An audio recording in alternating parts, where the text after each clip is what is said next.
Welcome back. പുതിയൊരു വീഡിയോയിലേക്ക് സ്വാഗതം. ഇന്നത്തെ വീഡിയോയിൽ ഉപ്പുമുളകും സിദ്ധു, അതായത് ഉപ്പുമുളകിൽ പ്രേക്ഷകരെല്ലാവരും ഒരുമിച്ച് ഒരു തിരിച്ചുവരവിന് വേണ്ടി കാത്തിരിക്കുന്നു എന്ന് പറഞ്ഞാൽ അത് സിദ്ധുവിൻ്റെയും മുടിൻ്റെയൊക്കെ തന്നെയാണ്. അതിൽ സിദ്ധു ഉപ്പുമുളകിൽ ഇനി എപ്പോഴാണ് വരിക, സിദ്ധുവായിട്ട് ഡെയിൻ ഡേവിസ് ഇനി വരുമോ എന്ന രീതിക്കാണ് മെയിനായിട്ട് നടന്നുകൊണ്ടിരിക്കുന്ന ചർച്ച. അപ്പോൾ അതിനെക്കുറിച്ചാണ് നമ്മൾ സംസാരിക്കാൻ പോകുന്നത്.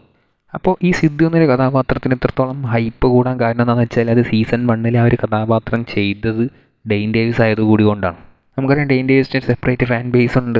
അപ്പോൾ ഡെയിൻ ഡേവിസിനെയും കൂടി തിരിച്ചുവരവിന് വേണ്ടിയിട്ടാണ് എല്ലാവരും വെയിറ്റ് ചെയ്തുകൊണ്ടിരിക്കുന്നത്. അപ്പോൾ ഇനി ഡെയിൻ ഡേവിസ് തിരിച്ചു വരുമോ ഉപ്പുമുളകിൽ എന്ന് ചോദിച്ചാൽ സീസൺ 2 തന്നെ സിദ്ധുവിൻ്റെ കഥാപാത്രത്തിനായിട്ട് റീ എൻട്രി ചെയ്യാൻ നിന്നാണ്. പക്ഷേ ഡെയിൻ ഡേവിസിൻ്റെ ഡേറ്റ് കിട്ടാത്തത് കൊണ്ട് മാത്രമാണ് അത് മാറ്റി വെച്ചത്. പക്ഷേ ഇപ്പോൾ നിൽക്കുന്ന ഒരു സാഹചര്യത്തിൽ, അതായത് ഡെയിൻ ഡേവിസ് ഇപ്പോൾ ഫുൾ സ്വിങ് ആയിട്ട് മൂവീസ് ചെയ്തുകൊണ്ടിരിക്കുന്നത്, ഡെയിൻ ഡേവിസിൻ്റെ ലിസ്റ്റിലുള്ള ഇനി ഇറങ്ങാൻ പോകുന്ന മൂവീസ് ഹണ്ട്, തിയേറ്റർ, ഇതൊക്കെ ഡെയിൻ ഡേവിസിൻ്റെ റിലീസ് ആവാനിരിക്കുന്ന മൂവീസാണ്. അപ്പോൾ ഫുള്ളി കോൺസെൻട്രേറ്റ് ചെയ്യുന്നത് സിനിമകളിലാണ്. അതുകൊണ്ട് തന്നെ ഉപ്പുമുളകിൽ ഡെയിൻ ഡേവിസ് വരില്ല എന്ന് പറഞ്ഞിട്ട് കുറച്ച് പേര് പറയുന്നുണ്ട്. അതുകൊണ്ടാണ് ഡെയിൻ ഡേവിസ് വരാത്തത് കൊണ്ടാണ് സിദ്ധു എന്നൊരു കഥാപാത്രത്തെ കൊണ്ടുവരാത്തത് എന്നും കുറച്ച് പേര് പറയുന്നുണ്ട്. അപ്പോൾ ഡെയിൻ ഡേവിസ് സിദ്ധുവായിട്ട് വരുമോ എന്ന് ചോദിച്ചാൽ അതൊക്കെ മൂപ്പിൻ്റെ കയ്യിൽ തന്നെയാണ്. അതായത് ഡെയിൻ ഡേവിസിൻ്റെ ആ ഒരു ഡിസിഷൻ മേക്കിങ്ങിൽ തന്നെ ഉണ്ടാകത്തുള്ളൂ. അത് ആ ഒരു കഥാപാത്രം ഇനി ചെയ്യണോ വേണ്ടോ എന്നുള്ളതൊക്കെ. സീസൺ 2 ഒരുപാട് ശ്രമിച്ചിട്ടും ഡെയിൻ ഡേവിസിൻ്റെ ഡേറ്റ് ലഭിച്ചിട്ടില്ല. ഡെയിൻ ഡേവിസിന് താല്പര്യമില്ലാത്തതുപോലെയാണ് ഉണ്ടായിരുന്നത്. പക്ഷേ ഉപ്പുമുളകും ടീം മാക്സിമം സിദ്ധുവായിട്ട് ഡെയിൻ ഡേവിസിനെ തന്നെ കൊണ്ടുവരാനാണ് ശ്രമിച്ചുകൊണ്ടിരിക്കുന്നത്. അതുകൊണ്ട് തന്നെയാണ് സീസൺ 1 ശേഷം ഇത്രത്തോളം വലിയൊരു ഗ്യാപ്പ് ആ ഒരു ക്യാരക്ടറിൻ്റെ റീ എൻട്രിക്ക് വരുന്നത്. മാത്രമല്ല ഉപ്പുമുളകും പ്രേക്ഷകരുടെ മനസ്സിൽ പതിഞ്ഞൊരു മുഖവും കൂടിയാണ് സിദ്ധുവായിട്ട് ഡെയിൻ ഡേവിസിന്.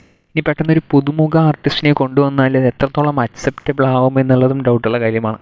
ഉപ്പുമുളകിൽ പഴയ ഭവാനിയമ്മയുമായിട്ട് ഒരു പുതിയ ഭവാനിയമ്മയെ കൊണ്ടുവന്നപ്പോൾ പോലും പ്രേക്ഷകർക്ക് അക്സെപ്റ്റ് ചെയ്യാൻ ചെറിയ മടിയൊക്കെ ഉണ്ടായിരുന്നു. അപ്പോൾ സിദ്ധു എന്നൊരു മെയിൻ ക്യാരക്ടറെയൊക്കെ ഡെയിൻ ഡേവിസ് എന്നൊരു വലിയ ആർട്ടിസ്റ്റിനെ മാറ്റൊരു പുതുമുഖത്തിലേക്ക് കൊണ്ടുവന്നാൽ അത് എത്രത്തോളം അക്സെപ്റ്റബിൾ ആകുമെന്നുള്ളതൊക്കെ ഡൗട്ടുള്ള കാര്യം തന്നെയാണ്. ഏതായാലും ഇപ്പോൾ തൽക്കാലം ഡെയിൻ ഡേവിസിന് ഉപ്പുമുളകിൽ വരാൻ ചാൻസസ് വളരെ കുറവാണ്.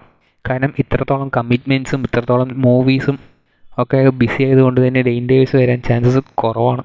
ചിലപ്പോൾ സിദ്ധുവായിട്ട് വേറൊരു പുതുമുഖത്തെയോ വേറൊരു ആർട്ടിസ്റ്റിനെയോ കൊണ്ടുവരാനും ചാൻസസ് ഉണ്ട്. സീസൺ 2 ഡെയിൻ ഡേവിസിന് വേണ്ടിയിട്ടാണ് ഇവർ വെയിറ്റ് ചെയ്തതെങ്കിലും ഇനിയും അങ്ങനെ ഒരുപാട് ലോങ് വെയിറ്റിംഗ് ഒക്കെ സിദ്ധു എന്നൊരു കഥാപാത്രത്തിന് വേണ്ടി നൽകുമെന്ന് തോന്നുന്നില്ല. അതുകൊണ്ട് തന്നെ വേറെ ആരെങ്കിലും കൊണ്ട് ആ ഒരു കഥാപാത്രത്തിനൊരു റീ എൻട്രി കൊടുപ്പിക്കാനായിരിക്കും ചാൻസ്. പക്ഷേ എൻ്റെ ഒരു പേഴ്സണൽ ഒപ്പീനിയൻ എന്താണെന്ന് വെച്ചാൽ ഈ സിദ്ധു എന്നൊരു കഥാപാത്രത്തെ ഇവർ കണ്ടിന്യൂസ് ആയിട്ടൊന്നും കൊണ്ടുവരാൻ പോകുന്നില്ല.